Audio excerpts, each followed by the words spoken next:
You spend so long trapped in darkness, you find that the darkness begins to stare back. And hello, listeners. You have Jen and I here this morning doing something a little bit different. We are here today to talk about the works of Sarah J. Maas. Yeah, All of them. all of them. Throne of Glass, Court of Thorn and Roses, and Crescent City. So, if you have not read all of them, beware. Spoilers. Yeah. Because we're not holding anything back. No. So, doing in usual fashion, no prep work necessary. Are we working forwards to backwards or backwards to forwards? I mean, Or I just figure randomly? I think we'll probably bounce around a lot, but I feel like it makes sense to start with House of Flame and Shadow since that's the Okay. newest release and that's the newest, like that's the most Current ro- series. Thank you. You're Jeez welcome. Louise. This is why we're friends. Mm. I knew what that meant, that signal. Yeah. So, go. No. So you're the one that just like read all 3 books in like 5 days or whatever it was. Ugh. You crazy person. I'm really sad I didn't reread Crescent City 1 and 2 before House of Flame and Shadow, but that's okay. I don't feel like it was needed, to be honest. I mean, no, not really. I mean, I don't feel like you had to reread them either. There was so much info dumping in the first like half, third of Flame and Shadow that it's just like, oh, oh, oh, oh. I felt like I kept getting bitch slapped with information.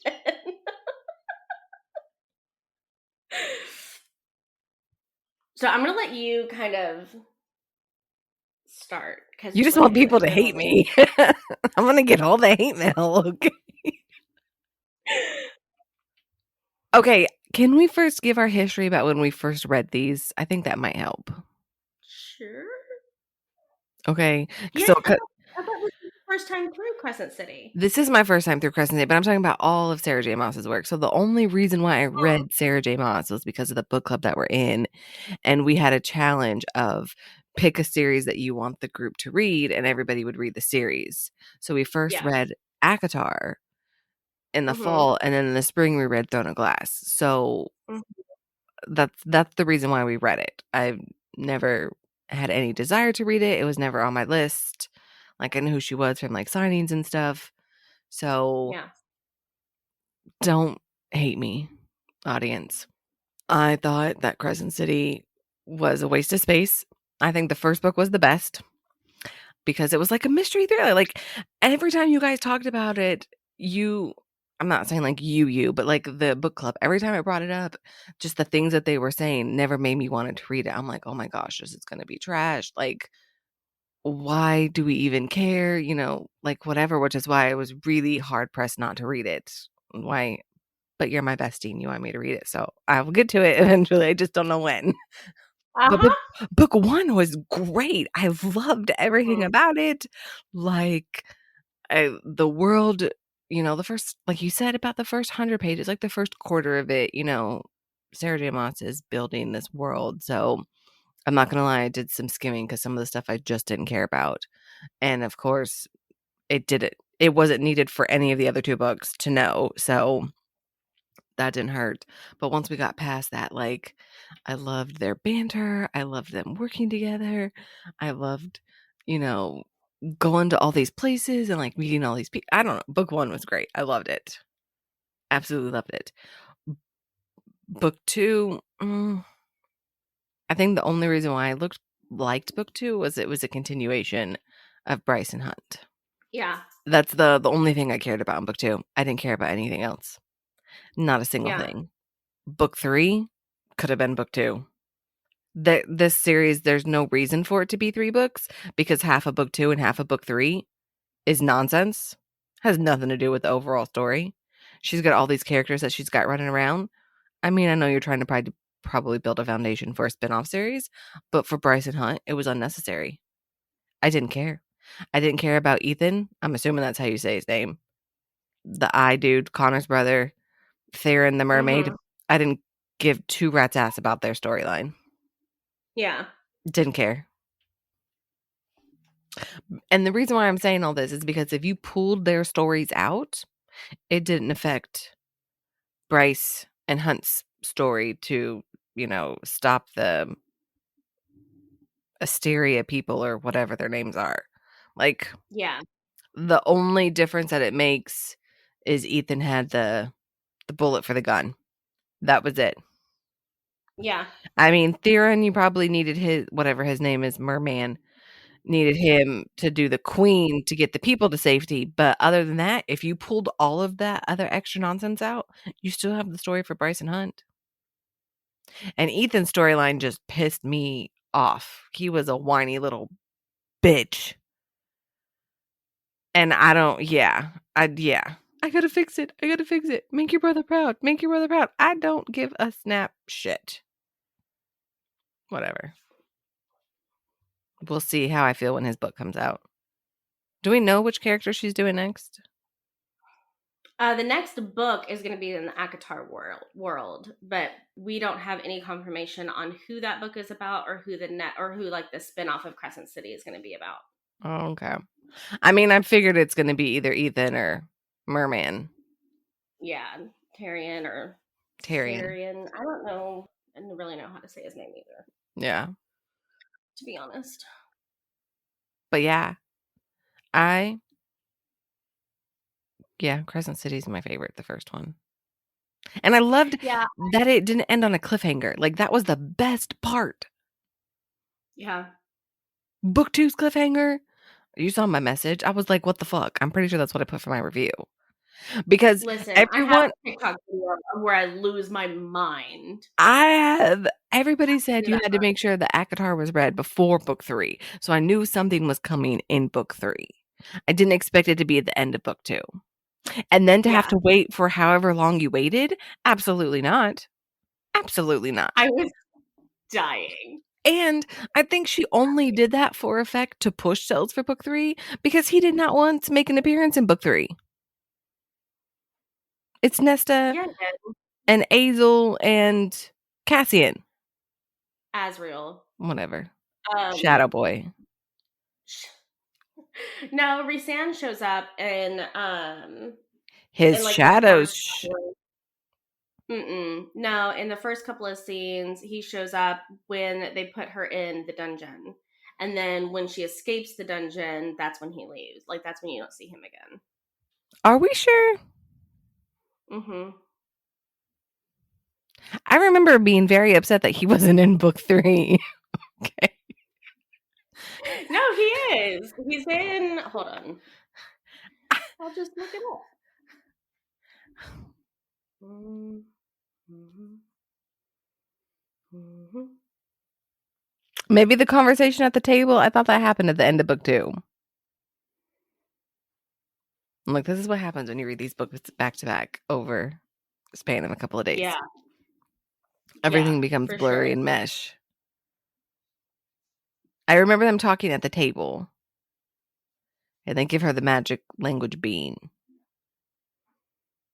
Okay, I think you're right. Yeah, I'm pretty sure that all happens in like the first 20 pages Okay. of Crescent City 3. And then never comes again. So, it And was then and then you never see him again. it You was only a see Nesta and Asriel it was a and ploy. Cassian like for a second.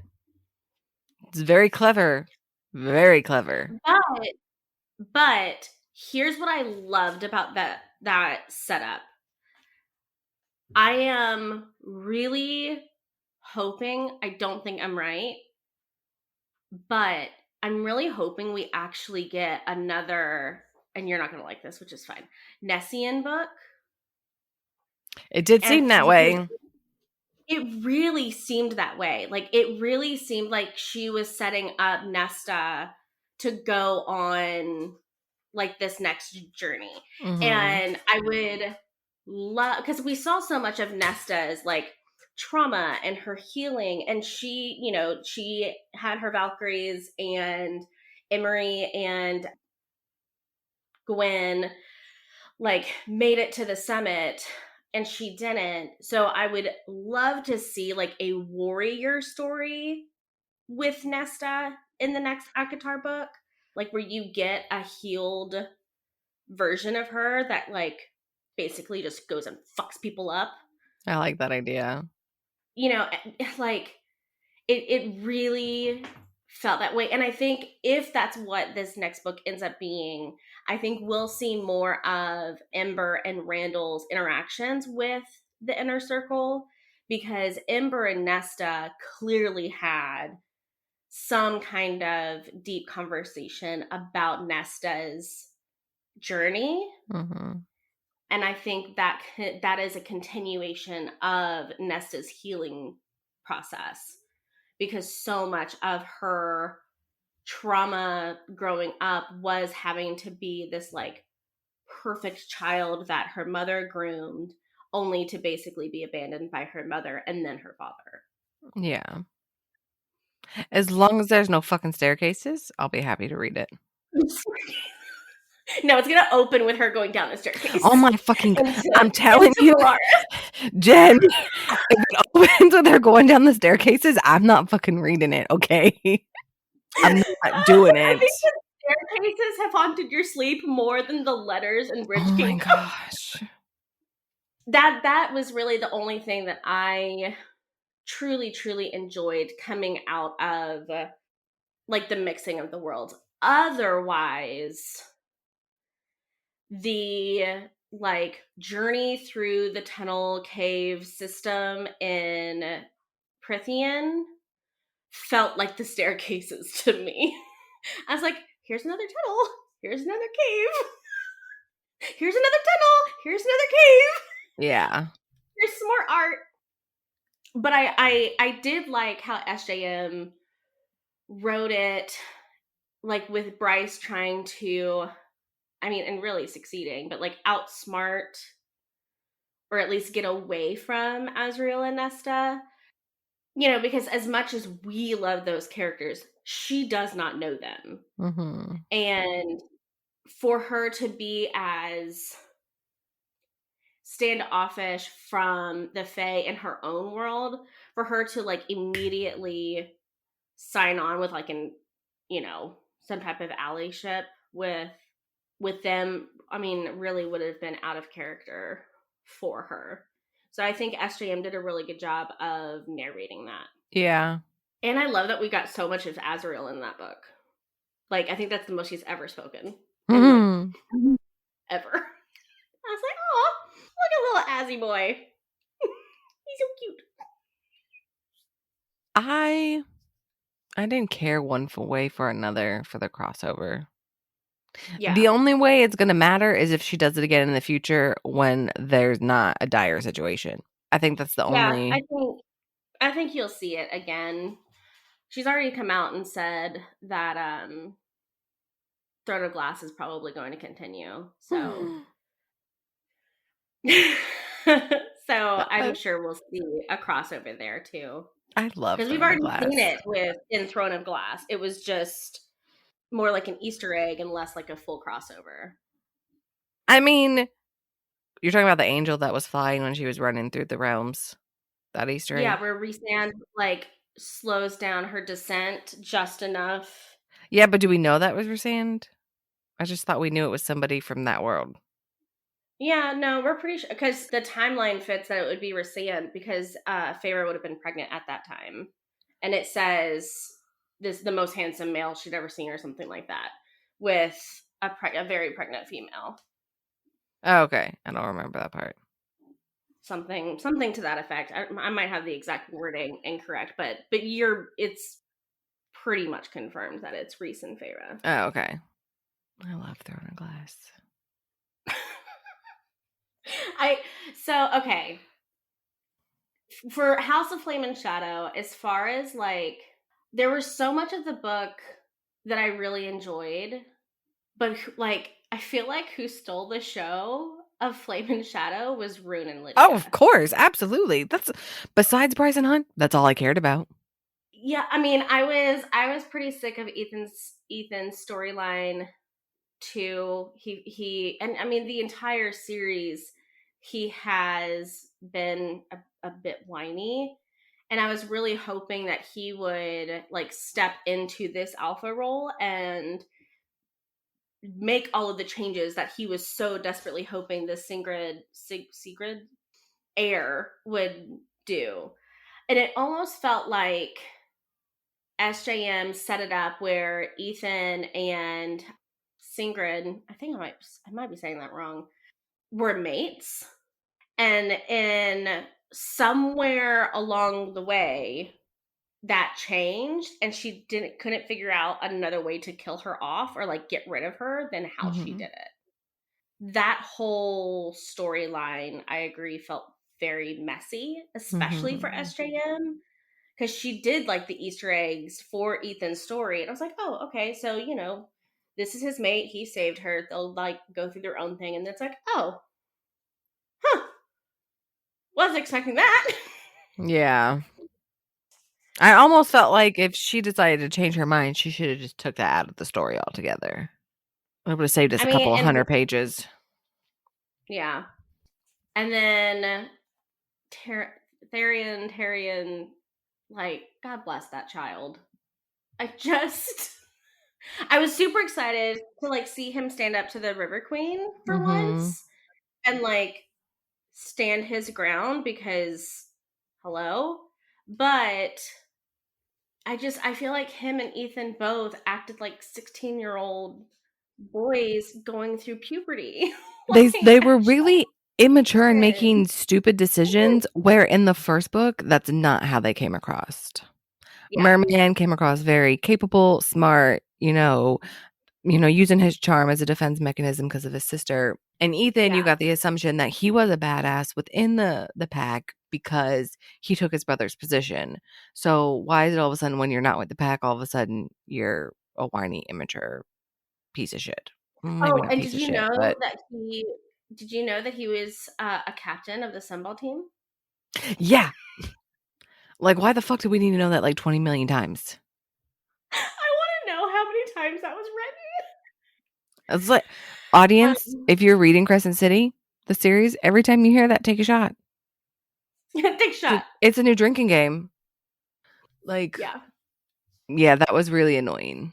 That doesn't define who you are or your character or your strength because you played fucking baseball. Yeah. I definitely feel like the strongest storyline was Rune and Lydia. Mhm. I loved them so much. Like I spent so much time crying over them. It was so bad. But like I would love a Rune and Lydia book. It's not going to happen. At least not anytime soon. But would love a book from them. One of the things that bugged me was I feel like SJM wrote Bryce and Hunt so well and they were so well matched in book 1 and 2. And then they had like no chemistry in book 3 at all. I And agree. Bryce was kind of a see you next Tuesday to him. Okay. So, you know how you feel like whatever her name is in Throne of Glass didn't speak to her mate? Bryce didn't share a motherfucking thing with Hunt at all. Nothing. She was making decisions without him, doing all these things, and Hunt's just like, well, she didn't share that with me, but I'm just going to trust her. So I just want to throw that little caveat in there that she is horrible. At least my girl was like, I'm going to go write some letters. Okay. I'm just saying. I just I don't disagree with that, but I feel like Bryce wasn't sharing with him because he was so disconnected from the mission as a whole. But she also like they just didn't sit down and like communicate about what was happening, like the trauma that he experienced and like the trauma she experienced and like figuring things out together in this journey. Like, they just stayed mad at each other the entire Mhm. time when all they wanted to do when they were separated was get back to each other. I'm like, what is happening? Like, Yeah. I can't stand this. That really, really bothered me because for all of Rune and Lydia's like trauma and issues and having to figure things out on the go, they communicated. Like, once they started talking, they were both very open, very vulnerable with each other. Like, their chemistry was off the chart. And the whole freaking series, this couple's about like they're barely talking to each other. Mhm. They don't That really do a lot of things together either. no. I feel like there's a Yeah. lot of separation and doing things on their own. Yeah. Okay. We have to talk about the hand scene. Yeah, like okay, actually before we drop to the hand scene, the Hellhound just disappears off the page. You notice that, right? After they get free, he just like disappears. Nothing else happens to him. He's helping somebody with the armies and that's it. He's gone. Didn't notice.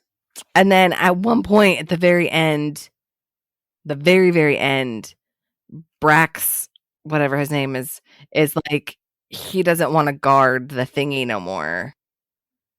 He's Oh, getting irritated. Baxian. Yeah, He's the like, Hellhound. I can't handle this anymore. Y'all come get to Avalon because I am done with these Yeah. people. So from when they get rescued from the basement, he's gone until the very end where he's like, I don't want to guard no more.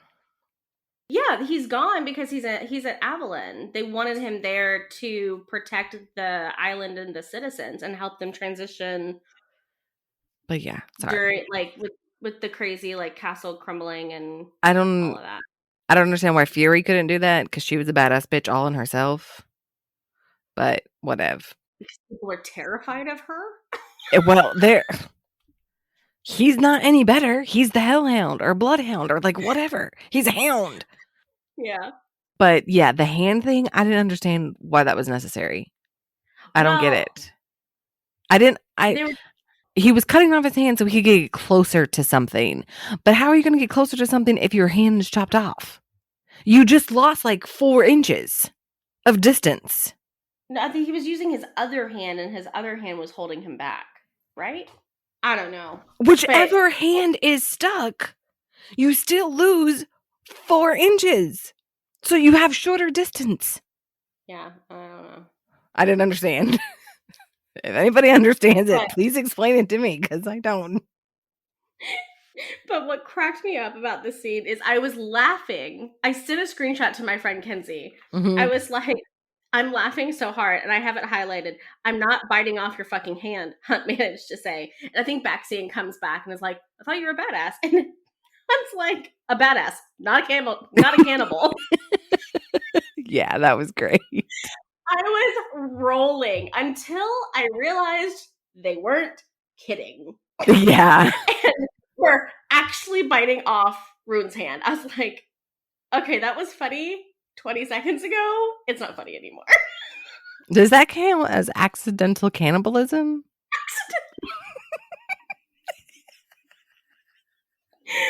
SJM needs to borrow some of Bryn Weaver's triggers. Trigger warning. Oh my Oh. god. I mean, really, does it? I mean, he's spitting it. I don't know. We're not I going down that rabbit mean, hole. how much of that is he actually getting out of his mouth if he's like, "Nom, nom, nom."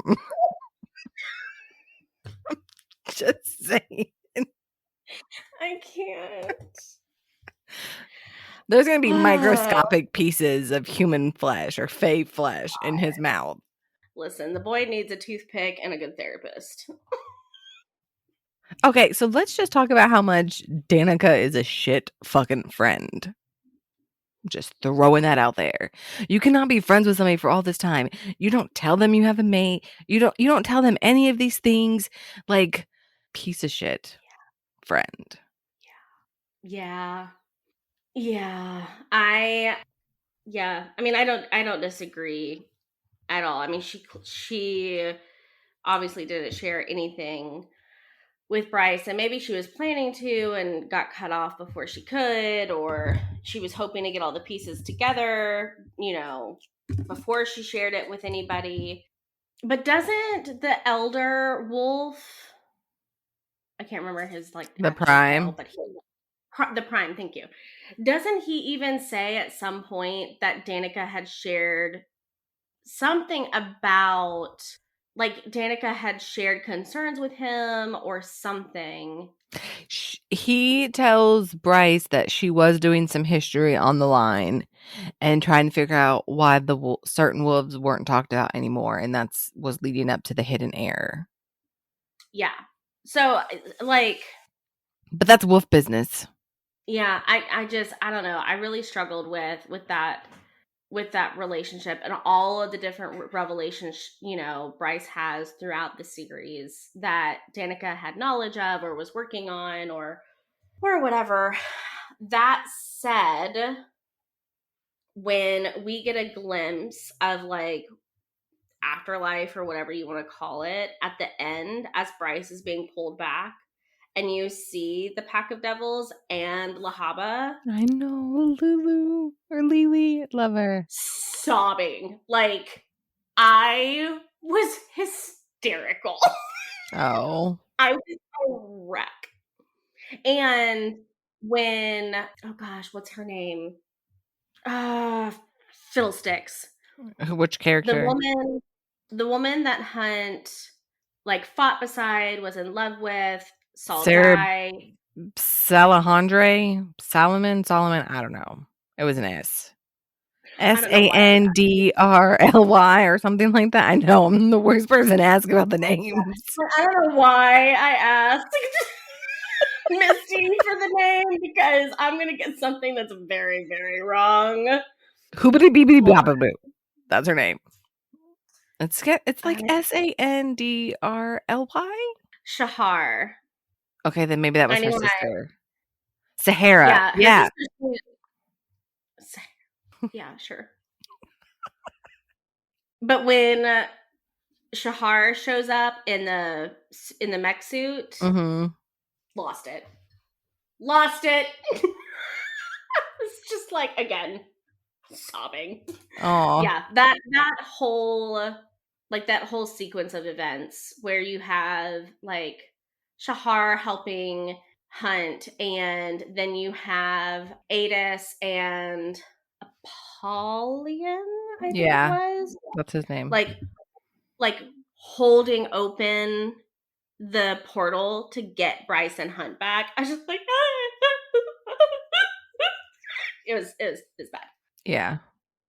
The other storyline that I loved that came out of Crescent City 3 was Jessica's. I'm confused about her character. I don't understand why she's everybody else hates her, but she does whatever Bryce wants and makes all these deals with Bryce. I guess because Bryce became an unofficial priestess and didn't know that she was a priestess. Huh? Exactly. That's how I felt. No, I think Jessica, I think she's been there since the beginning of all of this. And I think she had an inkling, or maybe she even knew, that Bryce was going to be the one, the fates had chosen to defeat the Asteri. So I think Jessica just basically made it possible in ways that she could to put her on that path. Oh, okay. That's kind of where I landed with it. Yeah. But her and Bryce's conversation, the whole time, I just cried the whole time. Yeah. I don't think I And cried then at all. I don't remember crying in book 2, but when we lost Lahaba, I and know. then That was so sad. when Bryce did the drop in book 1, the lighted up Danica, I couldn't hear that sound on TikTok without crying. Mm, I don't think there was any emotional scenes, but I'm also really cold-hearted, so Okay, we know, again, light and fluffy. dark and twisted. dark and twisted. I It did just it Lily's death was really sad. I was very sad for that. yeah. And then the Sphinx almost dying like that, but not even close to tears. I was like, "Oh, her friend." Okay, let's move on. Okay, so I feel like we've kind of covered Crescent City Mhm. with I know Throne of Glass is your favorite. So what are the things that like what are the things we typically start with like what you didn't like out of Throne of Glass. So is there anything that you didn't like out of Throne of Glass? Am I allowed to Well, pick that's a enough. whole am I allowed to pick a whole book? No, only because it's my favorite book. Okay, because the Tower book was a waste of space. Completely disagree. I hated that book. I I'm pretty sure that if I would have read this series as it was coming out and I got that book and I had to wait, I would no longer be a fan. I absolutely would no Yeah, longer I be can a fan. appreciate that. You Yeah. you cannot, I don't care who you are or how powerful or what you write, you cannot do that, and I'm surprised that she did not get a lot of backlash from that. Well, she might have. I mean, it's been years since those Like, books came out. I would have been fucking furious. Yeah. Well, and I do think that that's part of the reason why Tower of Dawn gets so much hate is because of how she set it up as things were actually being published. Mhm. And I can absolutely empathize. Like I can totally empathize. If But because she Because there's a tandem reading order, right? If she would have published it in the tandem reading order and then just had a cliffhanger, it would have been completely different than yeah, literally pulling us out of this world after like 5 books. We don't get any of the main characters. yeah, And then you have to wait like another 2 or 3 years to get the final book? Like, absolutely not. Nope. I would never read anything by her again because I'd never trust her again. yeah. No, I can absolutely appreciate that. So, yeah. That said, Tower of Dawn was my favorite book because I didn't read it, as it was being published. And I never like there's so much Kale hate out there and I never hated him. Like I kind of understood where he was coming from throughout the entire series. And I've been told that if I went back and reread it, I would have a different opinion, and that might be true. But I empathize with him a lot. And then for him and gosh, what's her name? If you're asking about his Sorry. mate, I have no idea. No, his mate's Irene. No, her name starts with an N, and ends up mated to Sartak. I cannot remember her name right now.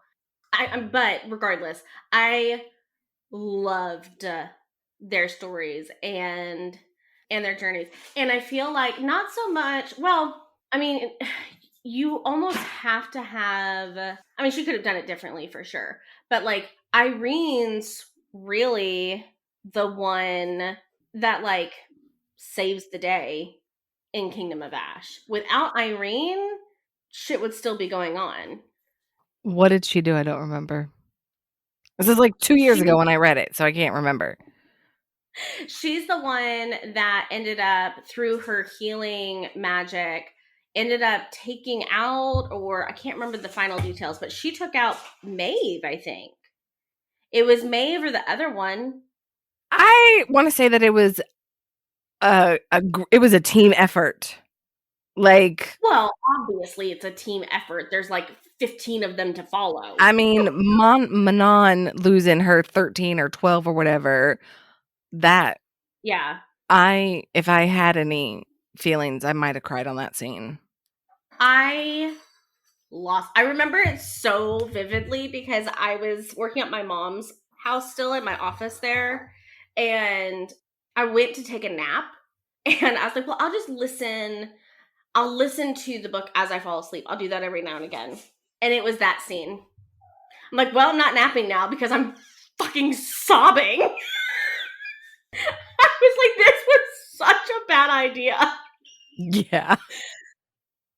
Yeah, I mean, their sacrifice was It was instrumental sad, in.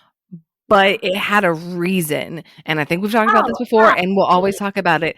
Unreasonable deaths piss me the fuck off, and this is coming from me, the person who likes people to die in books and all the Yeah. crazy things. If there is not a purpose for their death and you have somebody die who is a very secondary or important character, no. No, Like absolutely Big not. Brother and High Mountain Court. Oh my god. It's the I don't think I've ever been more pissed about a death than that one.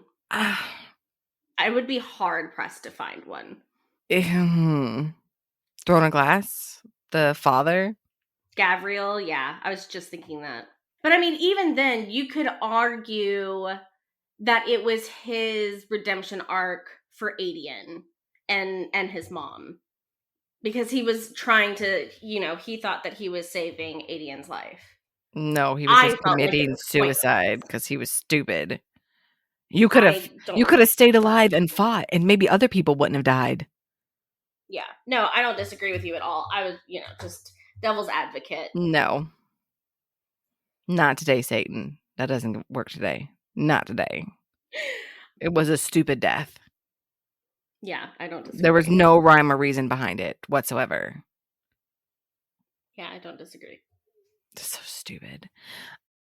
I didn't like in Throne of Glass that Manon and what's his face, that we don't get Dorian. their story. Like, I mean, you have a little bit. I need more. I That was need them to have a book. yes. Oh my god. That's what I need. Can you imagine? Ugh. Like, I swear to God, if Sarah's plan for the spinoff is to do an Elite and Lorcan book, I will riot. I need a Manon and Dorian book. I don't give a shit less about Elite and Lorcan. I don't remember who You don't those even know who that people are. is. I don't know who they are. Oh, oh my god, that was so great. Yeah. No idea. No, Elite and Lorcan. Lorcan is like the 7 foot tall Fae who is part of Rowan's, what is it called? Cabal, I think is what he referred to them as. So you had like Lorcan, Vaughn, who just fucking disappears, Gavriel, Rowan. I feel like I'm missing. Oh, Fenris. God, I love him. Fenris. I remember that name. Oh my, like, I think Fenris is my favorite character out of the entire series. With, like, maybe Irene being a close second. But anyway, so you have, and Alid was the Lord's daughter who he, like, crippled and kept hidden away. You don't remember any of this? I don't remember who she is because that means that they're not important, and I'm gonna be really upset if they get a book 2 now, okay? I mean, it was my least favorite storyline with all the different storylines. And that was another thing that, like, House of Flame and Shadow felt to me like Kingdom of Ash, where you were following all of these different people. And I think that's part of why people were so disappointed with House of Flame and Shadow, because you were having this build up the same way she did Kingdom of Ash, where you're like following all of these different people to hit an end goal. Like, you've got Hypaxia working on the anecdote, and you've Mhm. got Tyrion, like, talking to the Ocean Queen and the River Queen to try and get people to safety or fight from the water. And then you've got Ethan, who's like trying to band the wolves together. Like, you had all of these different storylines that, like, felt like it was leading up to this gigantic battle, when Rune, Lydia, Bryce, and Hunt were basically the only people who were in that final battle scene. You see Tyrion for a minute when he brings the anecdote broken. You see Ethan for a minute when he brings the bullet, which does make a difference. But that's it. Where Kingdom of Ash, you have all of these different storylines, and they're all going to meet this final goal. They all get there. They all have, like, key moments within this huge battle for Terrasen. And like you have a lead saving Lorcan on the battlefield on top of the Black Arabian. You've got Gavriel, who sacrifices himself, worth it or not, period, whatever. You've got Lysandra, who's, snow leoparding it up. You've got Manon in the 13. Like, I think that's why so many people were disappointed in House of Flame and Shadow, is there was so much buildup, like she did in Kingdom of Ash, and then a very, like, anticlimactic battle scene.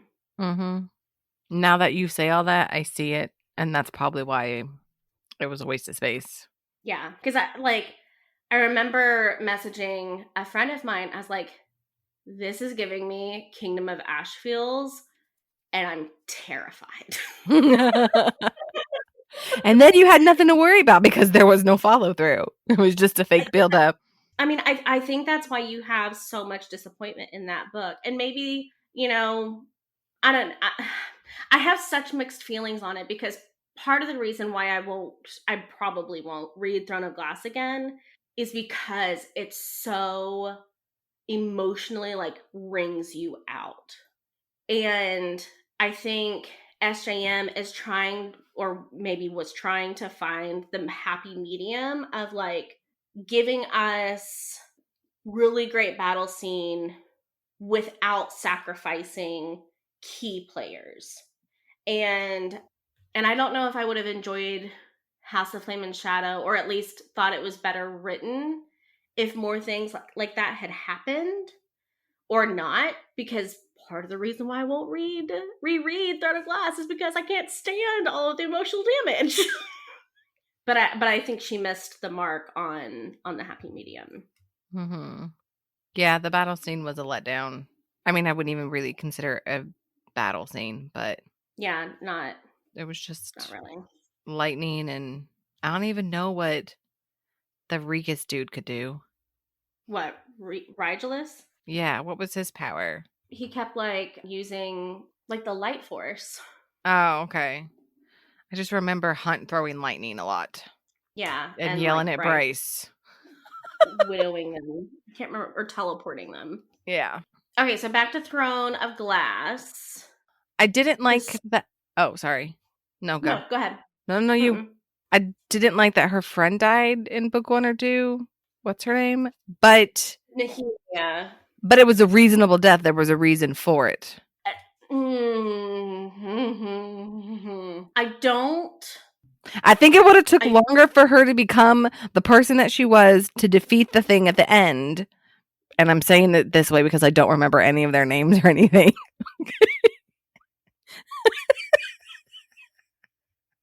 It would have taken longer to convince her to do the thing, to defeat the thing at the end. And that's why she knew she needed to sacrifice herself. So it's like a I don't 50-50. disagree. I struggled with Nehemiah's death so much. I was also Yeah. pissed because I managed to stay away from the majority of Throne of Glass spoilers. Like, I knew Rowan and Aelin got together. Like, I knew the 13 died. I think I knew that. No, I didn't know that Aelin was Fae, because when that came out, I was like, what? So, like, I stayed away from like all of the other spoilers. The day before I read Nehemiah's scene, it was spoiled. And I mean, and granted, hello, like, this series has been out for a long time. Like, I don't expect people put spoiler alerts on Throne of Glass anymore. But I was just like, motherfucker.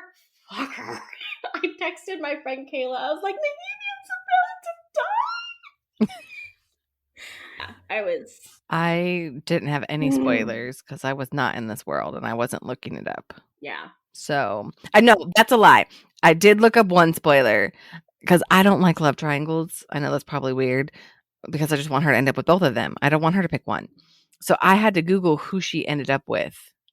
And then they're Yeah. like, Rowan. I'm like, well, who the fuck is Rowan? I haven't even met him yet. I'm like, okay, well, let's keep on going. I'm good with this. So that was the Yeah. only spoiler I did when I started reading book 1 because I needed to know who she ended up with. Because if I don't like the person that they end up with, I'm not reading it. Okay. I'm just not. So I was like, okay, there's a third party. Let's just struggle along the journey of reading. Yeah. Yeah, I mean, if we're going to compare like Throne of Glass to Crescent City, I feel like Throne of Glass was so much better written, and I feel like Crescent City had all of the elements to make just as good of a book, and it just missed the mark for whatever reason. Yeah, I agree. And I think it's hard after you've written so many books to like try and not make it the same. Like you were saying, like she's kind Yeah. of, but not really, and then like hitting that mark. But I'm like, if your writing style is that good enough that people love Throne of Glass and Akatar, why would you want to Yeah. change it? Yeah. Why? Yeah. Well, I can't remember who said it or if I saw it somewhere or it was something I've listened to. I don't know. But somebody said it felt like she wrote this novel as like a FU to people who said she was just a smut author, because her most, you've got the Silver Flames book came out in 2021, and I think Sky and Breath came out in 2022. And Silver Flames is the spiciest she's written, and it was, I mean, it's fairly spicy, not in comparison to like what we read now, but like for the genre of romantasy, it's a very spicy book. And then Sky and Breath had, a couple of really good scenes in it. And I think what she was trying to do in House of Flame and Shadow is almost go back to Throne of Glass, where it was like less spicy, more about the story, more about like the fantasy element than the smut. And I never considered her like a smut author. Yeah, whoever she's listening to, she needs to stop. Like, get those people out of your ear. They're Yeah. not good for you. They're lying to you. Just Yeah. stop. Because that's not what she writes. She writes fantasy. And anybody who says Yeah. differently is not people she needs to be listening to. And if that is true, well, Sarah J. Maas for doing that to your actual fans who actually like the shit and you're listening to the people who don't. Which brings us back to a whole other trope of you listening to people who are not fucking important instead of listening to the people who are important that I hate in series that we've talked about multiple times. Anyways, that's my little rant on that. If it's true. If it's not, then whatever. We're still cool. Yeah. But I mean, my favorite series is still Akatar. And I know I Throne of know. Glass is your So favorite. we've said this multiple times, but I just want to say it again. For me personally, I read Throne of Glass for the storyline because it's great. Best mic drop scene ever at the lake where she's like, I told you I was writing letters. Perfect. You read Akatar for the love story. Yeah. You I, do. I don't I don't disagree with that. I think I love what SJM's doing in Akatar with the overarching plot with like the queens, and you have this god at the lake, and like there's clearly other things happening within that world with like you get snippets of in each book. And I'm finding that that's what I really love is like the overarching plot, but give me like the meat and potatoes of the relationship in the Mhm. story. And I mean, A Court of Mist and Fury is just so beautifully done. And That's book 2, right? yeah, Yeah, I book 1 think she was does a really, horrible. I mean, I like book one. I think you need, but basically, I think if you're new going into this series, and hopefully you're not because we've spoiled like everything.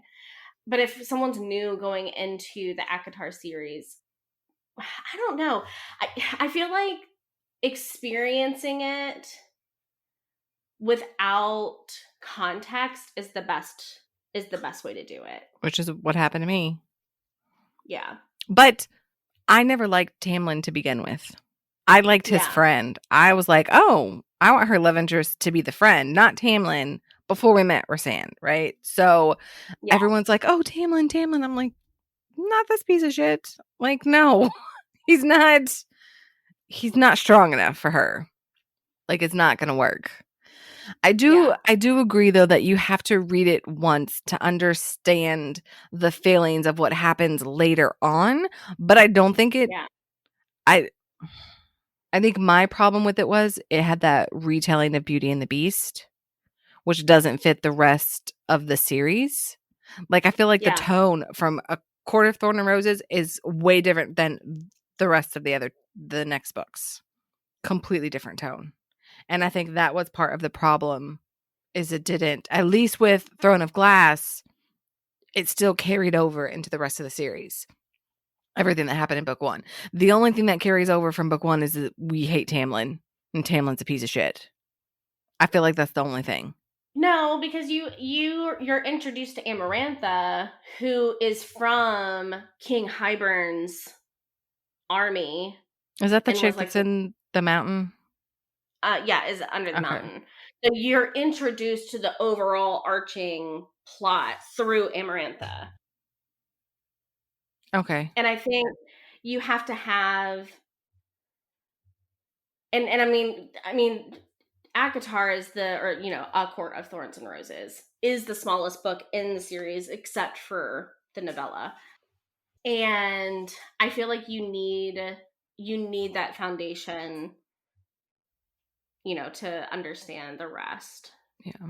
You know what? I think I'm gonna take it back. I think I'm gonna take my statement back about Tamlin being a piece of shit because it's not his fault that he was written that way. I think my bias is it's not necessarily a love triangle, but I don't like when I've wasted a whole book and you've made me believe that this is the main love interest and then it's not. So I'm blaming Okay, him for then things that's not how his fault. Then how what?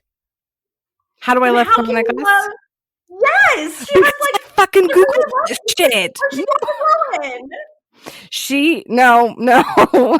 I Googled it and I knew, so I was fine. I didn't Google that shit with a Throne of Glass because Well, that's not fair. I don't care. I don't know what to tell you on that one. There was no love triangle as feelings, right?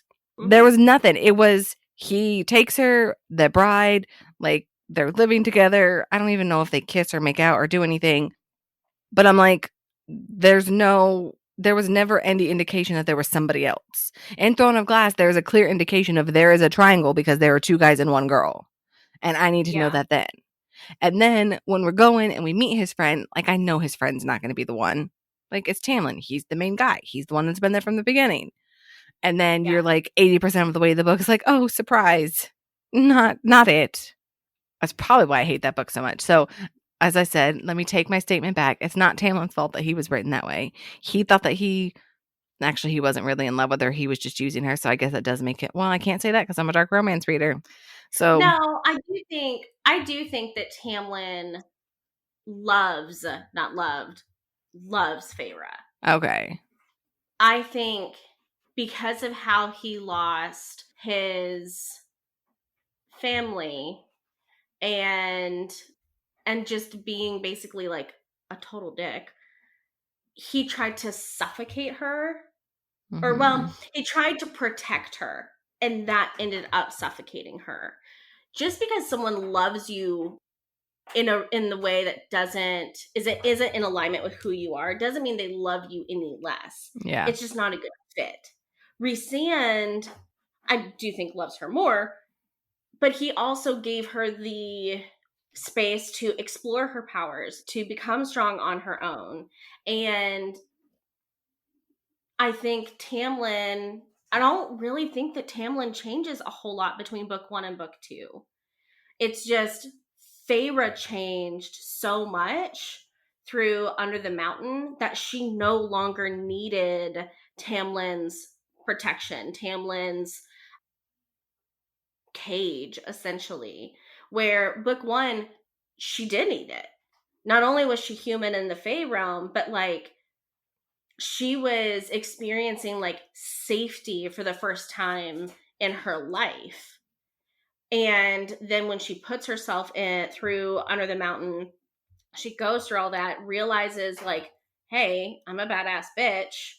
Like she comes out of that knowing she no longer needs to be coddled and that she doesn't need that safety. She would prefer to stay in that warrior heart type of personality, and he just won't allow it. Mhm. Partly due, I think, because of trauma in his past, but also partly because he saw her be tortured and he couldn't do anything about it. Yeah. I just wanna throw out that in all of her series, she has this knack for repetitiveness. So, Nesta, it was the stairs, Bryce, it was the caves, and then in Court, it's the going to the didn't they go to the some kind of border thing a lot? Pretty sure in Court of Thorn and Roses, she goes with the guy with Tamlin's friend. They go through the woods and they go to, like, a border, and there's a lot of fights at the border. Am I making that up? I don't know. Probably. I'm probably making that up. They do a lot. I mean, they go a lot of places. Like they go to in book 2, Rhysand sends her to the middle to to get her own engagement ring. But they also travel to the summer court. At one point, they I can't remember where they were traveling where Rhysand was attacked. I think But I mean, they were I think another problem that I had with ACOTAR was I feel like they made enemies when they didn't need to make enemies. So, I distinctly remember having that feeling. Like, one example is when they go to one of the courts, instead of just talking to them, they try and break into something, and then they make an enemy, and then I think they did something else where they, like, betrayed somebody, and I'm like, "You're making more enemies for yourself." Where throwing a glass, you think somebody's an enemy, but they're really not. And she had a way of bringing everybody together because she essentially asked for help. Yeah, but I think part of the reason Rhysand doesn't like he basically takes things into his own hands and also makes enemies by doing that is he doesn't trust anybody except for his inner circle. Because the last time he trusted someone in another court was Tamlin, and that's how his mother and sister were decapitated. Okay, good point. You have a good point. And then when Morgan, who he's really close with, is supposed to be betrothed to Eris in the Autumn Court, she gets brutalized. Mhm. So I feel like his lack, because this is what bothered, like, and I've said this before, Rhysand works and trusts his inner circle with everything. Mhm. Aelin is just as conniving as Rhysand, except doesn't trust anybody except for the letters she sends to people who were essentially enemies. But she's not telling her trusted people what's happening. She told them. She told them she was writing letters. I That is know. not explaining anything. But that's just her personality. I mean, you got all of them talking shit to her, and she's like, "Okay, fine, I'm hearing you. Let me go write some letters." And she does. I think this is gonna be a contention between us forever because I think that is great. I mean, I think Aelin is incredibly smart, and that is one of the things I loved about her. But it's like we talked about in the what we like in a main female character episode. I also want to see a female character comfortable being vulnerable with her circle, and she's Mhm. not. And that's nothing against her. Like, again, I think you're dealing with a lot of trauma. You're dealing with someone who is hyper independent.